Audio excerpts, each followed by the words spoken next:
So, I've put about 40 hours into Armored Core now, and I spent, maybe 6 or that playing PvP and build crafting on stream, and I wanted to show you some of the best Armored Cores that we came up with. The one I want to show off here is called High Energy.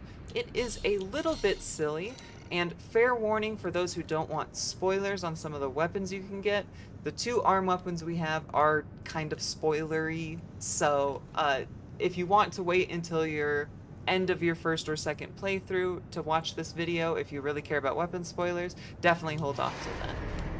Now for the rest of you who don't mind too much about spoilers, here is our Hatsune Miku style Armored Core. So what we're doing here is a little bit weird. I was mostly having fun and experimenting with stuff, and this just seemed to work pretty well.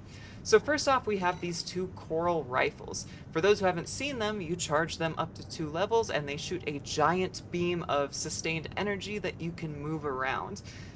Pretty difficult to use effectively, but if you can get a good line of sight, they have really far range, and they last a really long time, and they do a pretty good amount of damage. They're very, very fun to use. And for our shoulders, since so much of our time is spent charging these lasers and spending the time manually aiming that beam around, I wanted something a little more fire and forget.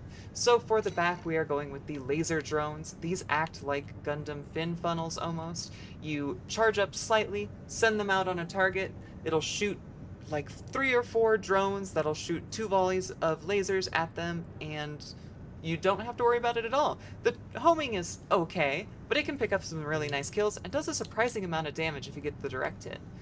As for our core itself, we needed a surprising amount of energy load for this, so our energy load is very specific. I basically just went through all of our head, arms, chest, and legs and picked whatever gave us the least amount of energy draw so we could have them for our weapons. In this case, it was this flathead for some reason. This chest here is really handy whenever you're using energy weapons. You'll get that a little later into your first or second playthrough, I believe. The arms here, we just needed them to be heavy enough to carry the rifles, and like I said, energy load is the other thing we were caring about, and then the other thing we wanted were these big legs. Once again, energy load and weight were a big part of this issue here, so just mixing and matching until we found something that fit was really what mattered. For our boosters, we are going with these pretty quick boosters. I like them a lot. You get pretty good movement speed. Your quick boost thrust is a little bit lower, but I think it's still really, really worth it. For FCS, we actually went... I've been experimenting with a bunch of these. I don't know which one I like best for this. The close range is okay for when people get in on you and try to push you with melee weapons or double shotguns, which are running rampant, but honestly, play to your preference here with FCS. And for generator, we are running, if you haven't seen this in my other build videos, my favorite generator of all time. It makes all your thrusters red. You won't get this until your second or third playthrough though.